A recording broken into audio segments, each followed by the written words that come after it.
नमस्ते सदा वत्सले मातृभूमि। हम लोग डिस्कशन करने जा रहे हैं ममता बनर्जी वर्सेस शुभेंदु अधिकारी की इलेक्शन पिटीशन को लेकर। हाँ, आपको याद होगा कि हर चुनाव से पहले ईवीएम पर बहुत सारे प्रश्न खड़े किए जाते हैं और ईवीएम पर प्रश्न इसलिए खड़े किए जाते हैं क्योंकि हार के डर से ईवीएम खराब है ऐसा बोलना शुरू कर देते हैं। आपको याद ही होगा कि हर बार चाहे आम आदमी पार्टी का चुनाव हो चाहे और सब जगह का चुनाव हो, जिस समय चुनाव शुरू होता है उससे पहले ईवीएम का रोना रोना शुरू कर देते हैं।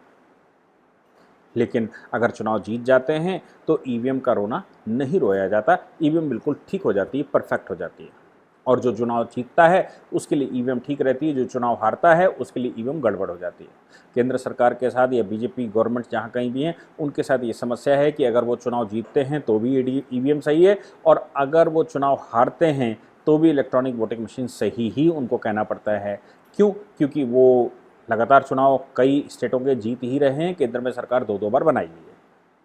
अब ऐसी परिस्थितियों में बंगाल का चुनाव हुआ जहां पर बहुत सारी सीटें 1000 से कम वोट पर, लगभग 100 सीटें ऐसी रहीं जिस पर 1000 से कम वोट पर बीजेपी हार गई।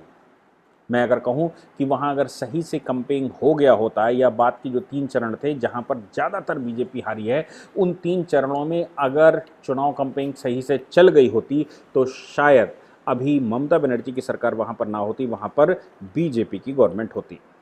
लेकिन बीजेपी चूंकि वहां पर हार चुकी है और ममता बनर्जी अपने आप को रिटेन करने में सफल हो गई हैं, लेकिन ममता के सर पर एक कलंक बहुत बुरा लग गया है। और वो कलंक इसलिए लग गया क्योंकि वो बीजेपी के झांसे में आ गई। उस समय जब ममता बनर्जी ने नंदीग्राम से इलेक्शन के लिए पर्चा दाखिल किया था तो फिर जो उनके पेपर सबमिट हुए थे, उन पेपर के बाद प्राइम मिनिस्टर नरेंद्र मोदी की एक बैठक हुई और उन्होंने कहा कि आप तो नंदीग्राम से हार रही हैं, आप अब दूसरी जगह से पर्चा भरेंगी। क्यों? क्योंकि आपको हार का डर समा रहा है। ममता बनर्जी उनकी बातों में आ गई और ममता बनर्जी ने यह घोषणा कर दी कि वो अगर चुनाव कहीं से लड़ेंगी तो वो एक जगह है नंदीग्राम, और नंदीग्राम से वो चुनाव लड़ी। चुनाव 2000 वोटों से हार गए, 1956 वोट कहे जाते हैं, 1956 वोट से हार गए।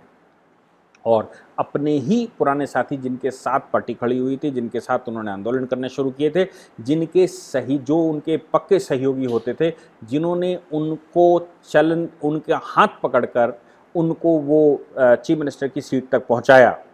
लेकिन जैसा कि अक्सर होता है कि जब इंडिविजुअल किसी पार्टी पर भारी होने लगता है, चाहे वो आम आदमी पार्टी हो, चाहे वो कांग्रेस हो, चाहे वो समाजवादी पार्टी हो, चाहे वो बहुजन समाज पार्टी हो, चाहे वो शिरोमणि अकाली दल हो और या फिर कोई और पार्टी, इनमें व्यक्तिवादी संगठन चलते हैं। और व्यक्तिवादी संगठन होने की वजह से अगर इन पार्टियों में जो सहयोगी रहे हैं वो जरा सा भी व्यक्ति के व्यक्तित्व पर लगता है कि प्रभाव डाल सकता है या मेरे बराबर खड़ा भी हो सकता है या नंबर 2 बन जाएगा, तो ऐसी परिस्थिति में या फिर उनको वंश की चिंता रहती है कि मेरे उत्तराधिकारी मेरे वंशज हों। जैसा ममता बनर्जी को भी ये चिंता हो गई कि उनके उत्तराधिकारी, उनका वंशज अभिषेक मुखर्जी होना चाहिए। अब अभिषेक मुखर्जी अगर उनका वंशज होगा तो फिर ये निश्चित है कि अब पार्टी के अंदर द्वंद्व होना स्वाभाविक है। इसलिए शुभेंदु अधिकारी के साथ अनबन शुरू हुई। शुभेंदु अधिकारी नंदीग्राम से चुनाव लड़े और चुनाव लड़ने के बाद शुभेंदु अधिकारी नंदीग्राम से जीत गए। अब ये बंगाल चुनाव जीती ममता और नंदीग्राम से जीते, यानी कि ममता अपनी ही सीट हार गई। तो ये स्वाभाविक है कि ममता की पार्टी में भी कुछ दबे स्वर में ही सही, लेकिन लोग कहना जरूर शुरू करेंगे कि भाई जो लेजिस्लेटिव पार्टी में जीत कर आया है, जो लेजिस्लेटिव असेंबली में जीत कर आया, उसमें से कोई मुख्यमंत्री होना चाहिए। और आप पार्टी हाईकमान देखिए, आप पार्टी के प्रमुख का वो देखिए दायित्व। अगर संगठन आप देखिए, क्योंकि संगठनात्मक रूप से आपने चुनाव लड़वाया है। हालांकि बीजेपी जैसी पार्टियों में तो यही होता है कि संगठन देखने वाले लोग अलग होते हैं और सरकार में रहने वाले लोग अलग होते हैं। संगठन में रहने वाले लोग अगर सरकार में चले जाते हैं तो संगठन का दायित्व तो छोड़ना पड़ता है। आपको याद होगा लाल कृष्ण आडवाणी जी जिस समय संगठन और सरकार दोनों में थे, उस समय उनको ये दबाव बनाया गया था संघ परिवार की तरफ से कि दोनों पद एक व्यक्ति के पास नहीं होने चाहिए, संगठन या सरकार में से एक में से जाना पड़ेगा। उन्होंने गृह मंत्री का पद स्वीकार किया था और संगठन को छोड़ना पड़ा था उनको। इसलिए यही हाल अमित शाह जी का था। अमित शाह जी जब तक पार्टी के हाईकमान में रहे तब तक वो पार्टी के व्यक्ति रहे, और जैसे ही वो वो होम मिनिस्ट्री में गए तो संगठन उनको छोड़ना पड़ा, और संगठन फिर जेपी नड्डा जी उसके नए राष्ट्रीय अध्यक्ष बने। तो सही तरीका तो यही है कि पार्टी और सरकार दोनों एक ही नहीं हो सकते, लेकिन ममता जैसी पार्टियां या ये छोटी जो पार्टियां स्टेट की रहती हैं, या इस तरह के जो छुपैये लेता रहते हैं जिनके पास एक एक स्टेट है, जिनके पास बहुत दूरदर्शिता नहीं है, या जिनको ये उम्मीद है कि हमारे हम यहाँ जहाँ पर बैठे हैं उसमें हम जरा से हिले तो ज़रूर धड़ाम हो जाएंगे, और कहीं ऐसा ना हो कि चीफ मिनिस्टर किसी को मना दे जितिन राम मांझी की तरह, और वो पार्टी वो खुद ही मुख्यमंत्री बने रहने की होड़ में लगा रहे। और दूसरी ये सताती कि अगर हमने पार्टी की कमान छोड़ी तो ऐसा ना हो पार्टी दूसरे रास्ते पर चल दे, इसलिए दोनों कमानें अपने हाथ में रखती। अब सवाल यहाँ पर यह आता है कि ममता बनर्जी अगर पार्टी की कमान देख रही हैं तो फिर ममता बनर्जी अब क्यों मुख्यमंत्री बन सकती हैं, जबकि वो चुनाव हार चुके हैं।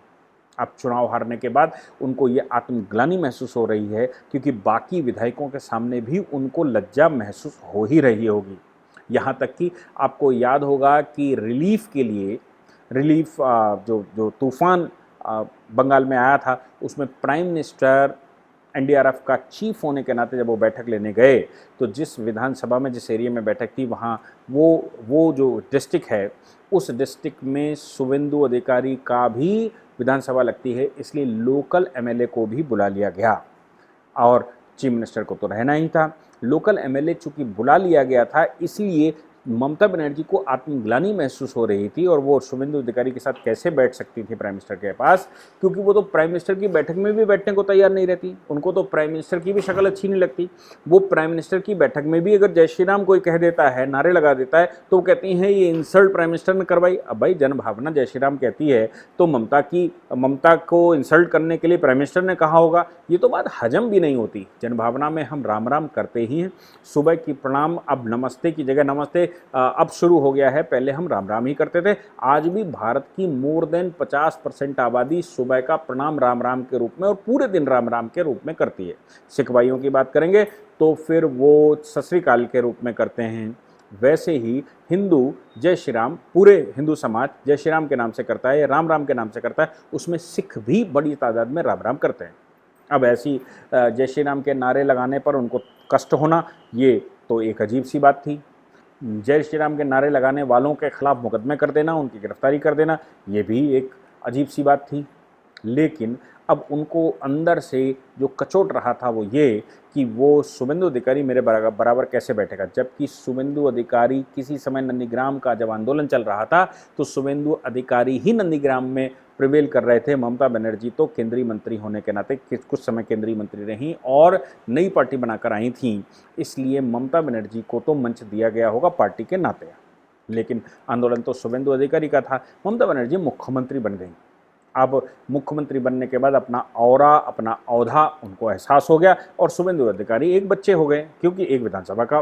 विधायक है तो शुभेंदु अधिकारी के साथ वो कैसे बैठ जाएंगी, ये एक बड़ी समस्या रही होगी। इसीलिए ममता बनर्जी अब हाईकोर्ट गई हैं इलेक्शन पिटीशन को लेकर।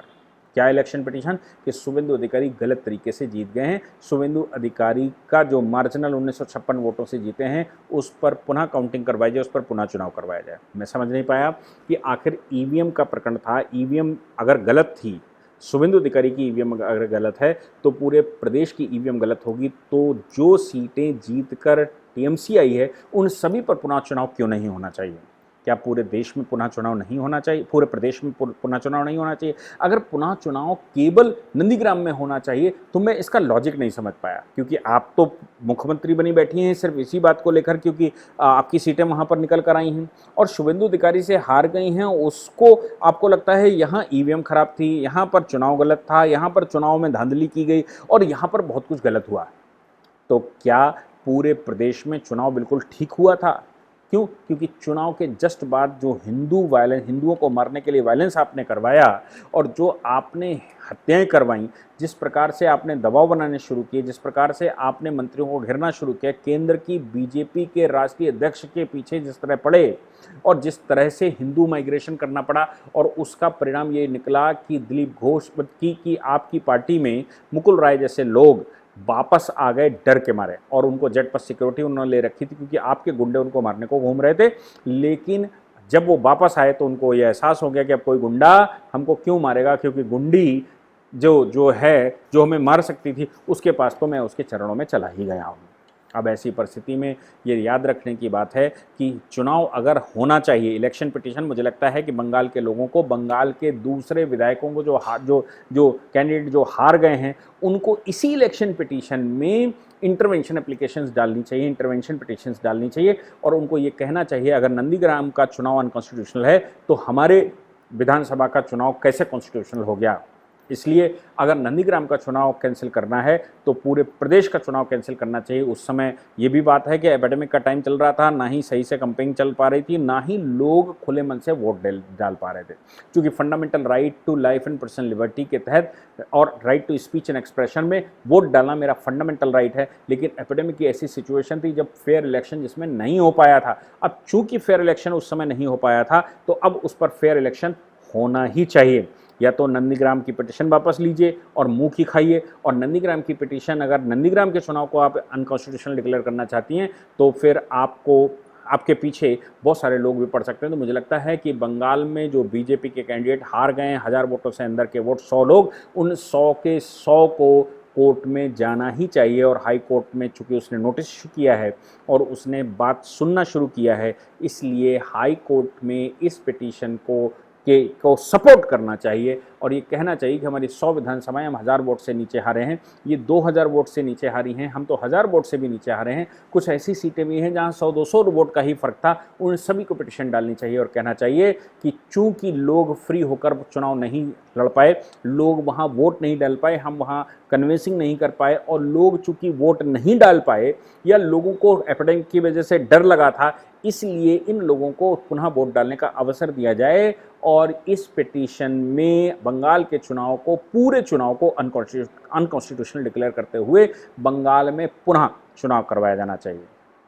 ममता बनर्जी, आप जो खेल खेल रही हैं वो खेल कोई दूसरे भी खेल सकते हैं, बशर्ते बीजेपी चूंकि ऐसा खेल नहीं खेलती और बीजेपी का ये स्वभाव नहीं है, वो कॉन्स्टिट्यूशन पर ज़्यादा विश्वास करते हैं, वो सिस्टम पर ज़्यादा विश्वास करते हैं, वो डेमोक्रेसी पर विश्वास करने वाले लोग हैं और डेमोक्रेसी के विश्वास के साथ साथ वो इंस्टीट्यूशंस को इस्टेब्लिश करना चाहते हैं, इंस्टीट्यूशन को बरकरार रखना चाहते हैं, इंस्टीट्यूशंस की कभी किसी इंस्टीट्यूशन की नेगेटिविटी नहीं देखना चाहते। इसलिए इस चुनाव में वो तो नहीं जाएंगे, लेकिन मुझे लगता है कि जो लोग घर वापसी मतलब जो लोग वापसी कर सकते हैं टीएमसी की तरफ, वो कोर्ट क्यों नहीं जा सकते, उनको पिटीशन फाइल करनी चाहिए, ऐसे लोगों को प्रोवोक भी करना चाहिए, ऐसे लोगों का सपोर्ट भी लीगल टीमों को करना चाहिए और हाई कोर्ट में इन पिटीशंस को स्थान मिलना चाहिए। अगर शुभेंदु अधिकारी के खिलाफ पिटीशन स्वीकार हो जाएगी तो क्यों नहीं बाकी लोगों के खिलाफ पिटीशन स्वीकार हो। मुझे लगता है कि इस विषय पर बंगाल के लोग 100% सोचेंगे और बंगाल में जो लोग वोट नहीं डाले थे इस वजह से, क्योंकि उनको एपिडेमिक उनके घर में हो गया था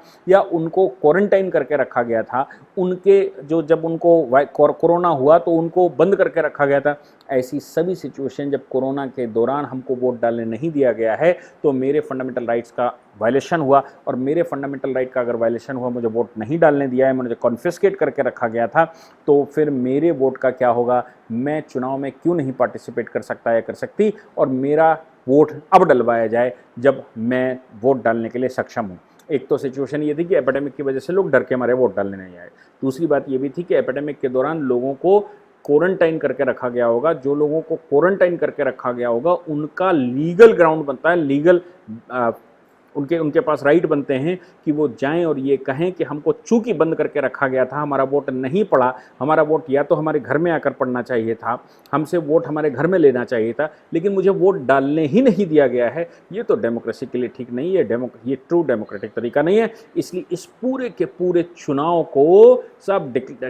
चुनाव में मेरा वोट दोबारा डाला जाए, तो फिर बीजेपी के कैंडिडेट उसी आधार पर जा सकते हैं जिस आधार, हारे हुए कैंडिडेट उसी आधार पर जा सकते हैं जिस आधार पर शुभेंदु अधिकारी के खिलाफ ममता बनर्जी जा रही हैं, और बाकी लोग जिनका वोट था वो इस आधार पर जा सकते हैं कि मेरा वोट सर्वोपरि है, मुझे वोट डालने नहीं दिया गया, इसलिए मुझे पुनः वोट डालने दिया जाए। ये ट्रू डेमोक्रेसी नहीं अपनाई गई और ये डेमोक्रेसी के खिलाफ है, ये हमारे देश के संविधान के खिलाफ है, और मुझे वोट दोबारा डालने की अनुमति दी जाए। Thank you very much.